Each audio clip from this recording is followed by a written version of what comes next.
త్రియేక దేవుని నామంలో ఈ కార్యక్రమాన్ని వీక్షిస్తున్న మీ అందరికీ శుభాలు తెలియజేస్తున్నాను. దేవుని యొక్క ఉచితమైన కృపను బట్టి లెంటులోని 2వ దినపు ధ్యానంలో మనం ప్రవేశించడానికి దేవుడు మనకు ఒక శ్రేష్టమైన తరుణాన్ని అనుగ్రహించాడు. నిన్నటి దినం మనం జ్ఞాపకం చేసుకున్నాం. లెంటు అనగా వసంతకాలాన్ని సూచిస్తుంది. లెంటు అనే పదానికి గల అర్థం వసంతకాలం. మనందరికీ తెలిసిన రీతిగా వసంతకాలంలో చెట్లు తమ ఎండిన వాడిన ఆకులను రాల్చి వేస్తాయి, మళ్ళా తిరిగి అవి చిగురిస్తాయి. అనగా తమలో జీవం లేని ఆకులను అవి రాల్చి వేస్తాయి. కాబట్టి మానవులమైన మనకు ఇది జ్ఞాపకం చేసే సత్యం ఏంటంటే, మానవులమైన మనం కూడా మనలోని నిర్జీవ క్రియలను విడిచిపెట్టవలసిన వారంగా ఉన్నాం. దేవుని యొక్క వాక్యం సెలవిస్తుంది, పాపము వల్ల వచ్చు జీతము మరణం అని. కాబట్టి పాపము మనలో ఉన్నట్లయితే మనం దేవుడు అనుగ్రహించే నిత్య రాజ్యాన్ని స్వతంత్రించుకోలేము. కాబట్టి మనలోని నిర్జీవ క్రియలను, మనలో ఉన్న పాపాన్ని, మనలో దేవునికి ఇష్టం లేని తలంపులను, హృదయాలోచనలను, క్రియలను దేవుని ఎదుట ఒప్పుకొని వాటిని విడిచిపెట్టవలసిన వారంగా ఉన్నాం. కాబట్టి ఈ లెంటు కాలం మనకి ఒక గొప్ప అవకాశాన్ని ఇస్తుంది. మనల్ని మనం పరిశీలన చేసుకొని దేవునికి ఇష్టం లేని హృదయాలోచనలను, తలంపులను, ఉద్దేశాలను, మన యొక్క క్రియలను చక్కపరుచుకొని వాటిని విడిచిపెట్టడానికి, తద్వారా దేవునికి ఇష్టంగా మనం జీవించాలన్న సత్యాన్ని ఈ లెంటు కాలం మనకి జ్ఞాపకం చేస్తుంది. అయితే మనం అనుకోవచ్చు, ఈ లోకంలో క్రైస్తవులుగా ఉంటున్న మనము అన్యులతో పోల్చినట్లయితే మన యొక్క ఆత్మీయ జీవితం ఎంతో మెరుగుగా ఉంది కదా అని మనం భావించవచ్చు. అయితే కీర్తనకారుడు అంటున్నాడు, 130వ సంకీర్తనలో మనం చూసినట్లయితే ఇక్కడ కీర్తనకారుడు అంటూ ఉన్నాడు, నీవు మానవుల పాపదోషాన్ని కనిపెట్టి చూసినట్లయితే ప్రభువా ఎవడు నీ ఎదుట నిలవగలడు? అయినను జనులు నీ యందు విశ్వాసం నిలిపినట్లు నీ యొక్క క్షమాపణ దొరుకుతుంది. మన దేవుడు హృదయ రహస్యాన్ని ఎరిగిన దేవుడు. కాబట్టి హృదయ రహస్యాన్ని ఎరిగిన మన దేవుడు మన యొక్క పాప దోషాలు బాగుగా ఎరిగి ఉన్నాడు. ఆయన యొక్క కనుదృష్టిలో మన హృదయాలు స్పష్టంగా తేటగా కనపడుతూ ఉన్నాయి. కాబట్టి అటువంటి హృదయ రహస్యాన్ని ఎరిగిన దేవుని కలిగి ఉన్న మనము మన యొక్క పాప దోషాలన్నీ ఆయనకు బాగుగా తెలిసి ఉన్నాయి. కాబట్టి ఆయన వాటిని ఎంచి చూసినట్లయితే మనం ఆయన ఎదుట నిలువజాలము, అనగా ఆయన యొక్క నిత్య రాజ్యాన్ని మనం స్వతంత్రించుకోలేము. అయితే ఇదే వాక్య భాగంలో కీర్తన గ్రంథము 130వ అధ్యాయంలోనే కీర్తనకారుడు జ్ఞాపకం చేస్తున్నాడు, అయినను జనులు నీ యందు విశ్వాసం నిలిపినట్లు నీ యొక్క క్షమాపణ దొరుకును. జనులు నీ యందు విశ్వాసం నిలిపినట్లు నీ యొక్క క్షమాపణ దొరుకుతుంది అంటున్నాడు కీర్తనకారుడు. మన దేవుడు హృదయ రహస్యాన్ని ఎరిగిన దేవుడు. మన యొక్క హృదయాలు ఆయనకి తేటగా స్పష్టంగా కనబడుతున్నాయి. అయితే మన హృదయాల్లో ఉన్న పాపం అంతటిని బాగుగా ఎరిగిన దేవుని వద్దకు మనం వెళ్ళి ఆయనను సమీపించి మన యొక్క పాప దోషాలను ఆయన ఎదుట ఒప్పుకున్నట్లయితే ఆయన ఎదుట క్షమాపణ దొరుకుతుంది. మన దేవుడు మన హృదయాలను శుద్ధీకరించగల సమర్థుడు, వాటిని పరిశుద్ధపరచగల సమర్థుడు. పరిశుద్ధ గ్రంథాన్ని మనం గమనించినట్లయితే ఇందుకు అనేక ఉదాహరణలను చూస్తాము. ఒక చక్కటి ఉదాహరణ చూసినట్లయితే రాజైన దావీదు యొక్క జీవితం ఇందుకు ఒక గొప్ప ఉదాహరణ. 51వ సంకీర్తన మనం చూసినట్లయితే ఇది రాజైన దావీదు రాసిన సంకీర్తన. బత్షెబతో అతడు పాపం చేసిన మీదట రాజైన దావీదు రాసిన కీర్తన. ఇందులో దావీదు తన యొక్క పాప దోషాలు దేవుని ఎదుట ఒప్పుకుంటున్నాడు. నీ దృష్టిలో నేను చెడుతనం చేసి ఉన్నాను అంటున్నాడు.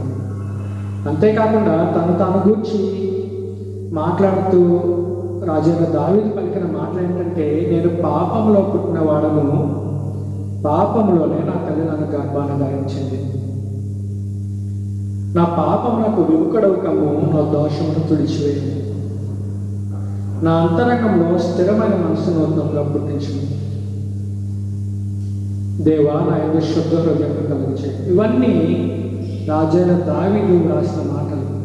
పశ్చాత్తాపంతో అతడు పాపం జరిగించిన మీదట పశ్చాత్తాపంతో అతడు పలికిన మాటలు. కాబట్టి మన దేవుడు హృదయ రహస్యాన్ని ఎరిగిన దేవుడు. మన యొక్క పాప దోషాలు ఆయన ఎదుట అనగా ఆయన యొక్క కను దృష్టిలో తేటగా స్పష్టంగా కనబడుతాయి. అయితే మనం ఆయన సమీపించి ఆయన ఎదుట మన పాప దోషాలు నొప్పుకొని క్షమాపణ కొరకు వేడుకున్నట్లయితే మన దేవుడు మనల్ని శుద్ధీకరించగల దేవుడు. మన హృదయాలను శుద్ధీకరించి పరిశుద్ధపరిచి పవిత్రపరచగల సమర్థుడు మన దేవుడు. పరిశుద్ధ గ్రంథంలో అనేక ఉదాహరణలు మనం చూస్తాం. ప్రవక్త అయిన జకర్యా వ్రాసిన గ్రంథము 13వ అధ్యాయము 1వ వచనం నుండి ఆఖరి వచనం వరకు గల వాక్య భాగాన్ని మనం చూసినట్లయితే, ఇక్కడ ప్రవక్త ద్వారా దేవుడైన యెహోవా పలికించిన వాక్కులను మనం చూస్తాం. ప్రవక్త అయిన జకర్యా వ్రాసిన గ్రంథము 13వ అధ్యాయము 1వ వచనం నుండి 9వ వచనం వరకు అనగా ఆఖరి వచనం వరకు గల వాక్య భాగాన్ని మనం చూద్దాం. మొదటి వచనాన్ని మనం చూసినట్లయితే ఇక్కడ ప్రవక్త యొక్క మాటలను మనం చూస్తాం. ఇక్కడ ప్రవక్త అంటూ ఉన్నాడు, ఆ దినమున పాపమును అపవిత్రతను పరిహరించుటకై దావీదు సంతతి వారి కొరకును యెరూషలేము నివాసులందరి కొరకును ఓట ఒకటి తీయబడు. ప్రవక్త యొక్క మాటలను మనం గమనించినట్లయితే ఇతడు అంటూ ఉన్నాడు, ఆ దినమున పాపములను పరిహరించుటకై ఒక ఓట ఒకటి తీయబడు. ఎవరి యొక్క పాపాలంటే దావీదు సంతతి వారి యొక్క పాపాలు, అలాగే యెరూషలేము నివాసుల యొక్క పాపాలు. మనం ఆలోచన చేసినట్లయితే ఈ నీటి ఓట అనేది ఏదో సాధారణమైన నీటి ఓట కాదు. ఈ వాక్య భాగాన్ని అంతటినీ, ఈ అధ్యాయాన్ని అంతటినీ మనం గమనించినట్లయితే దేవుడు ఏ రీతిగా తన ప్రజలైన వారిని శుద్ధీకరిస్తాడో ఇందులో చాలా స్పష్టంగా వ్రాయబడింది. దేవుడు వారి మధ్యలో ఉన్న విగ్రహాలన్నింటినీ తొలగించేవాడిగా ఉన్నాడు. అనగా వారు ఐగుప్తు నుండి బయలుదేరే సమయానికి అరణ్య మార్గంలో వారు ఏ రీతిగా అయితే త్రోవ తప్పి అన్య దేవతలను సేవించారో, వారి కొరకు ఒక విగ్రహాన్ని తయారు చేసుకుని దాన్ని పూజించారో, అటువంటి విగ్రహాలను దేవుడు వారి మధ్యలో నిర్మూలన చేసి వారి మధ్యలో ఉన్న అబద్ధ ప్రవక్తలను కూడా నిర్మూలన చేసి వారి యొక్క పాపములను పరిహరించి దేవుడు వారిని శుద్ధీకరిస్తానంటున్నాడు. ఏ రీతిగా అంటే వారిని శుద్ధీకరించడానికి దేవుడు ఒక నీటి ఓటను పుట్టిస్తాడంటున్నాడు. ఈ నీటి ఓట అనేది సాధారణమైన నీటి ఓట కాదు, కానీ మానవుల యొక్క హృదయాలను శుద్ధీకరించి పరిశుద్ధపరచగల నీటి ఓట ఇది. ఈ యెహెజ్కేలు గ్రంథము 47వ అధ్యాయం మనం చూసినట్లయితే ఇక్కడ కూడా ఒక నీటి ఓటను గురించి వ్రాయబడింది. ఇక్కడ యెహెజ్కేలు కలిగిన ఒక దర్శనాన్ని మనం చూస్తాం. ఇందులో దేవుని యొక్క దూత అతనికి ప్రత్యక్షమై అతన్ని దేవుని యొక్క ఆలయానికి తోడుకొని వెళ్తుంది. అయితే దేవుని యొక్క ఆలయం యొక్క గడప కింద ఒక నీటి ఓటను అతడు చూసినట్లుగా మనం చూస్తాం. అయితే అతడు కొద్ది ముందుగా నడిచినప్పుడు అది అరికాలంత లోతుగా ఉంది. దేవుని యొక్క దూత ఇంకొంత ముందుకు అతన్ని నడిపించే సమయానికి అది ఆ నీటి ఓట అనేది చీలమండలంత లోతుగా ఉంది. మరొక మారు ఇంకొంత ముందుకు అతను నడిపించబడే సమయానికి అది మోకాలు లోతుంది. మరికొంత ముందుకు నడిచి వెళ్ళే సమయానికి ఆ నీటి ఊట నడుమంత లోతుగా ఉంది. ఇంకొంత ముందుకు యెహెజ్కేలు నడిపించబడే సమయానికి మరింత లోతుగా ఉంది. అక్కడ ఒక నదిని అతను చూసినట్లుగా మనం చూస్తాం. అయితే దేవుని యొక్క వాక్కు అతనికి సెలవిస్తుంది. ఆ నీటి ఊటను గురించి మాట్లాడుతూ ఇది తూర్పుగా ప్రయాణించి అరాబా వద్ద సముద్రంలో కలుస్తుంది. ఎప్పుడైతే ఇది సముద్రంలో కలుస్తుందో సముద్రంలో నీళ్లు శుద్ధీకరించబడతాయి, అవి మంచినీళ్ళుగా మారుతాయి. మనందరికీ తెలుసు సముద్రపు నీళ్ళు అనేది త్రాగటానికి పనిచేయవాలి. అవి ఉప్పు నీరు కాబట్టి అవి త్రాగటానికి పనిచేయాలి. ఒకవేళ వాటిని త్రాగినట్లయితే మనం అనారోగ్యం పాలవుతాం. అయితే ఎప్పుడైతే ఈ నీటి ఓట సముద్రపు నీటిలో ప్రవేశిస్తుందో ఆ నీళ్లు మంచినీళ్ళుగా మారుతాయి. కాబట్టి అటువంటి నీటి ఓటను గురించి దేవుడైన యెహోవా ప్రవక్త అయిన జకర్యా ద్వారా ఇక్కడ పలికిస్తున్నాడు. అది మనుషుల హృదయాలను శుద్ధీకరించి పరిశుద్ధపరచగల నీటి ఓట. యేసయ్య కూడా ఇటువంటి నీటి ఓటను గురించి జీవజలమును గురించి మాట్లాడిన సందర్భం మనందరికీ తెలిసిందే. పరిశుద్ధుడైన యోహాను రాసిన సువార్త 4వ అధ్యాయంలో మనం చూసినట్లయితే యేసయ్య సమరయ స్త్రీతో జరిపిన సంభాషణ మనం చూస్తాం. యేసయ్య ఆయన ప్రయాణం చేస్తూ యూదయ నుండి గలిలయకు ప్రయాణం చేస్తూ సుక్కారనబడిన ఒక సమరయ పట్టణంలో ఆయన ప్రవేశించారు. సమరయ గ్రామంలో, ఆ గ్రామంలో ప్రవేశించి యాకోబు బావి యొక్క ఆయన కూర్చుండగా అక్కడికి ఒక సమరయ స్త్రీ వచ్చినట్లుగా మనం చూస్తాం. నీళ్లు చేదుకొనటానికి ఆమె వచ్చింది. అయితే యేసయ్య ఆమెను దాహంకు నీళ్ళమని అడిగితే ఆమె ఆయన ప్రశ్నిస్తుంది, యూదుడు అయిన నీవు సమరయ స్త్రీనైన నన్ను దాహంకు నీళ్ళమని ఎలాగా అడుగుతున్నావు? ఎందుకంటే యూదులకు సమరయులకు ఎటువంటి సాంగత్యం లేదు, గొప్ప వైరం ఉండేది. సమరయులు అనేవారు అన్యులు కాబట్టి యూదులైన వారికి వారితో ఎటువంటి సాంగత్యం లేదు. వారిని పాపలుగా యూదులించేవారు. యూదులు నివసించే ప్రాంతాల్లో సమరయులు కానీ, సమరయులు నివసించే ప్రాంతాల్లో యూదులు కానీ ఎంత మాత్రం సంచరించేవారు కాదు. అయితే ఇక్కడ యేసయ్య దప్పికొని ఆమెను దాహంకు నీళ్ళమని అడగలేదు, కానీ ఆమె యొక్క ఆత్మీయ దాహాన్ని తీర్చడానికి ఆయన ప్రయత్నిస్తున్నట్లుగా మనం చూస్తాం. ఆయన ఆమెతో అంటూ ఉన్నాడు, నీవు దేవుని వరమును నాకు దాహంకు నీళ్ళమని నేను అడుగుచున్న వాడు ఎవడో ఎరిగినట్లయితే నీవు ఆయన అడుగుతావు, ఆయన నీకు జీవజలం ఇస్తాడు. అంతేకాకుండా యేసయ్య అంటూ ఉన్నాడు ఆమెతో, ఈ నీళ్లు తాగిన వారు మరలా దప్పికొంటారు, అయితే నేనిచ్చు జీవజలమును సేవించేవారు మరి ఎన్నడూ దప్పికొనరు. ఆ తదుపరి జరిగిన సంభాషణ అంతా మనకు తెలిసిందే. తానే మెస్సయ్యనని ఆయన సమరయ స్త్రీకి కనుపరుచుకున్నప్పుడు ఆమె విశ్వసించినట్లుగా మనందరికీ తెలిసిందే. ఇక్కడ తాను మాత్రమే రక్షించబడలేదు, కానీ ఆమె తన గ్రామంలోనికి వెళ్ళి అనేకులను ఆయన దగ్గర నడిపించినప్పుడు వారందరూ కూడా ఆయన అంగీకరించి రక్షించబడినట్లుగా మనందరం చూస్తాం. కాబట్టి ఇటువంటి జీవజలపు ఓటను గురించి దినపు వాక్య భాగంలో ప్రవక్త అయిన జకర్యా రాసిన గ్రంథము 13వ అధ్యాయంలో మనం చూస్తాం.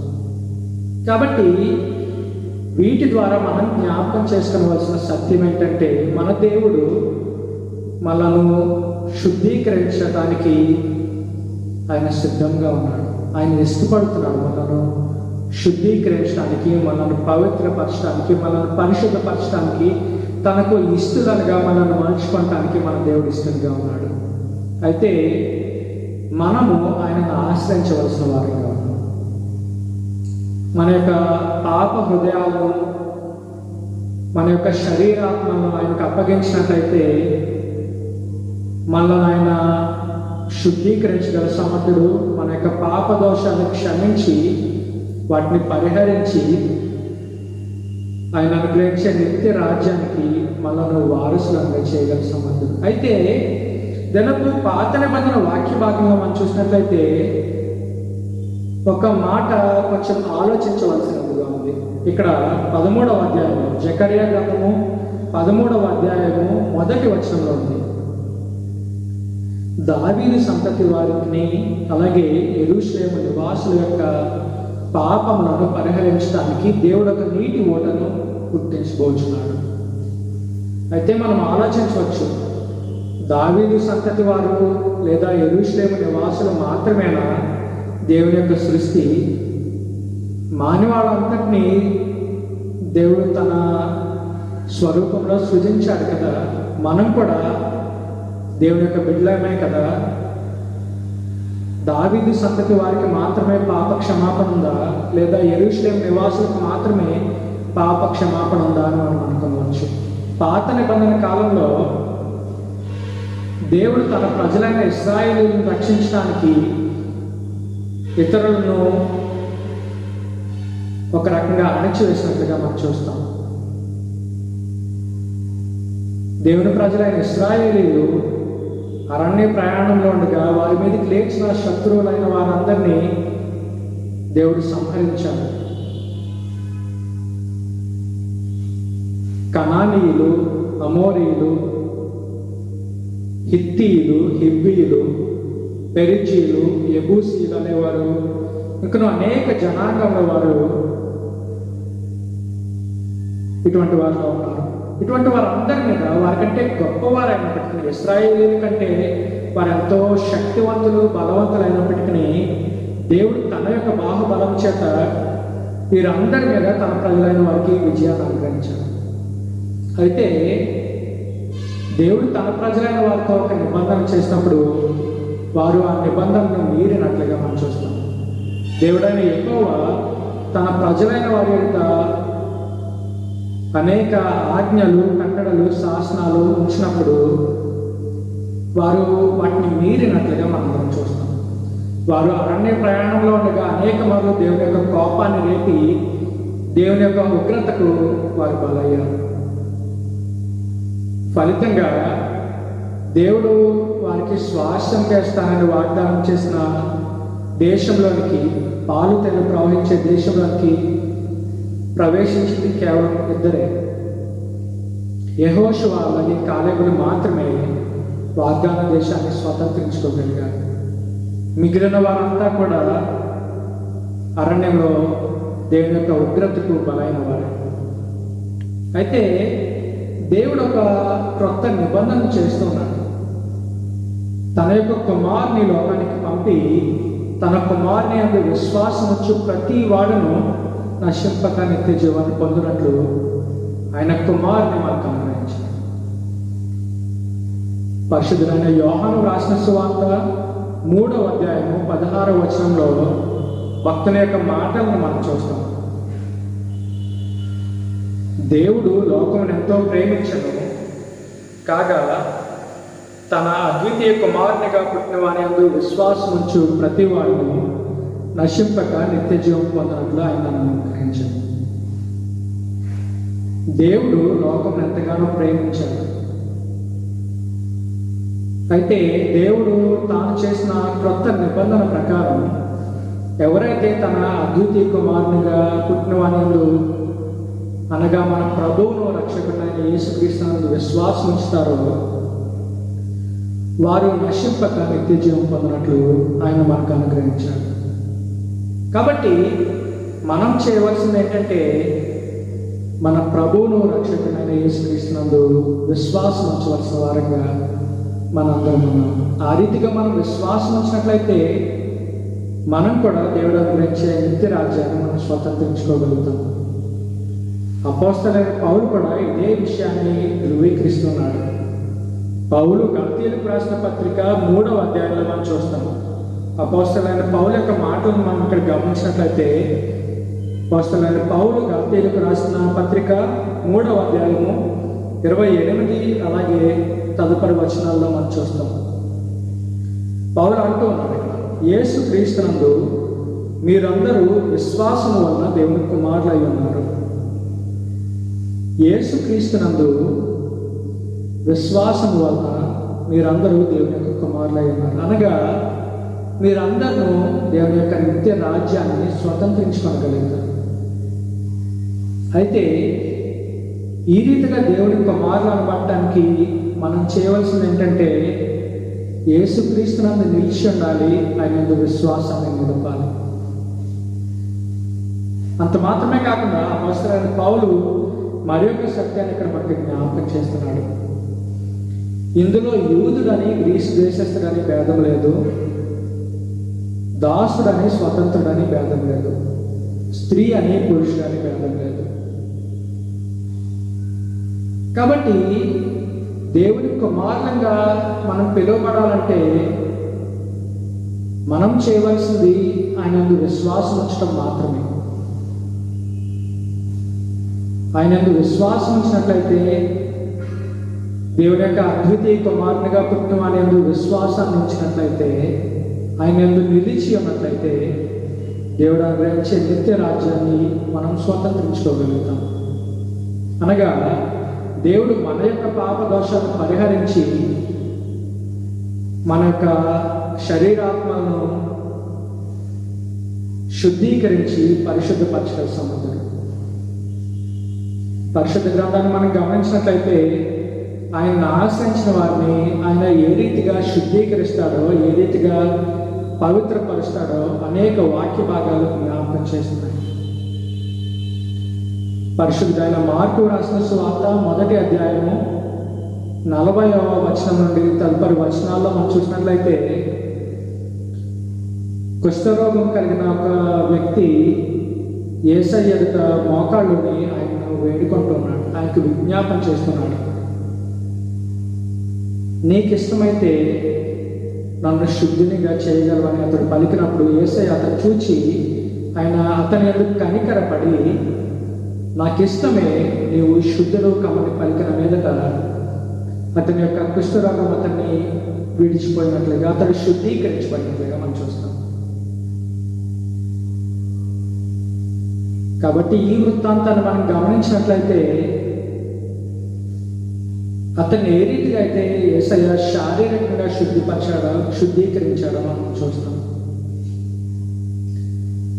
ఇక్కడ కుష్ఠరోగం కలిగిన వ్యక్తి యేసయ్యను ఆశ్రయించి ఆయన యొక్క మోకరించి ఆయన వేడుకుంటున్నాడు, నీకు ఇష్టమైతే నన్ను శుద్ధునిగా చేయగలవు.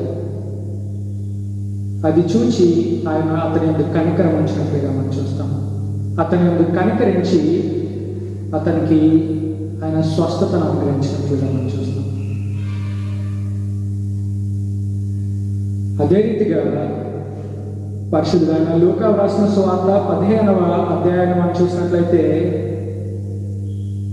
యేసయ్య ఉపమాన రీతిగా ఇక్కడ బోధించిన సందర్భాన్ని మనం చూస్తాం.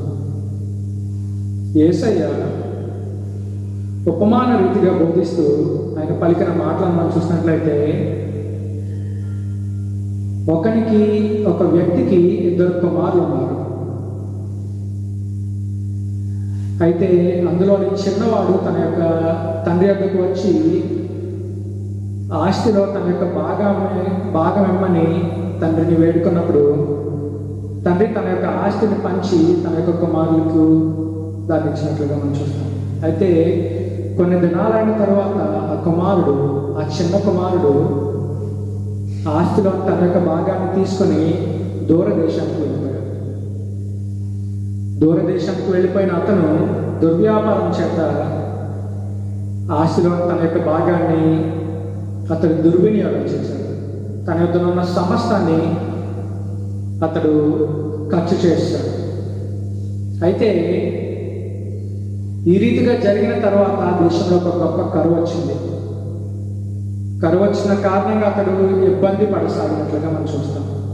ఆ దేశంలో ఒకరి యొద్ద అతడు చేరినప్పుడు అతడు తన యొక్క పందులను మేపడానికి అతన్ని నియమించాడు.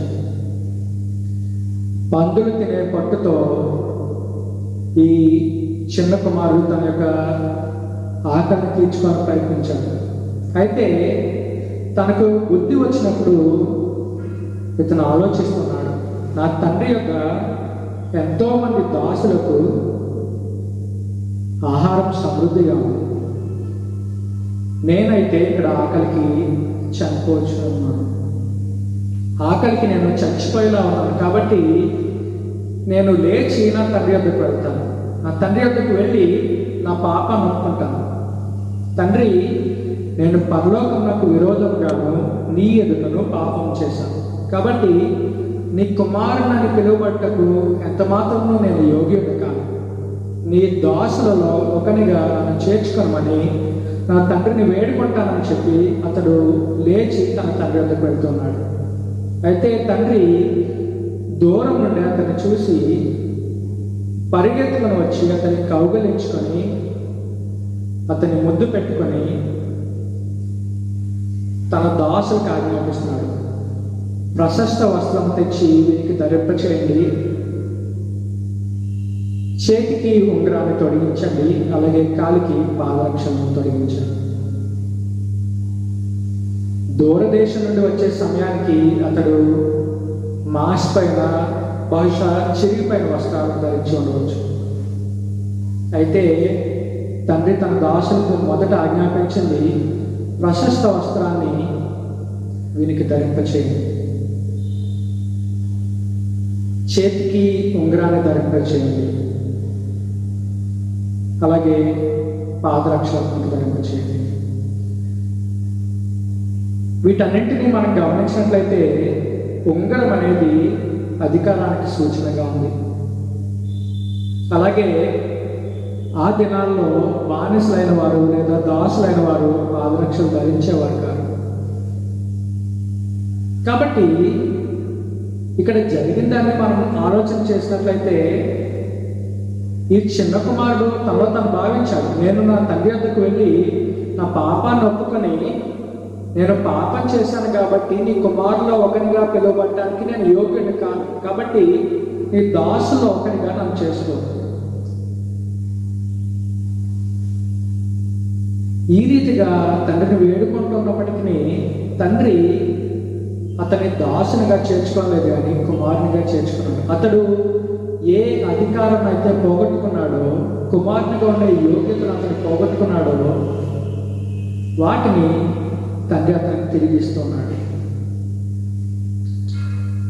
కుమారుని యొక్క అధికారాన్ని తిరిగిస్తున్నాడు, దాసునిగా కాకుండా స్వతంత్రునిగా అతన్ని తిరిగి చేసినట్లుగా మనం చూస్తున్నాం. తండ్రి అతని యొక్క పాపాన్ని క్షమించిన కారణంగా తండ్రి చేసిన క్రియలు. కాబట్టి రెండు వృత్తాంతాలను మనం గమనించినట్లయితే, మొదటిగా మార్కు సువార్త 1వ అధ్యాయంలో మనం చూసిన రీతిగా కుష్ఠరోగి అయిన వాడు యేసుని సమీపించి ఆయన ఎదుట మోకరించి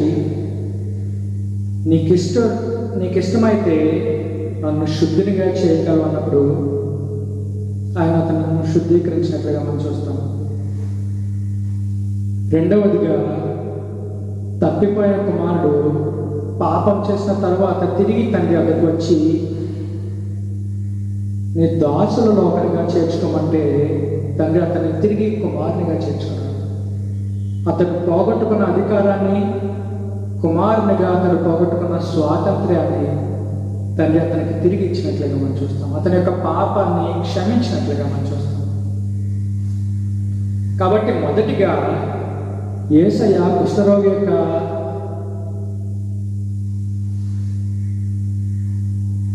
కుష్ఠరోగాన్ని స్వస్థపరచడం ద్వారా మనకు జ్ఞాపకం చేసే సత్యం ఏంటంటే దేవుడు అతన్ని శారీరకంగా శుద్ధిపరిచాడు.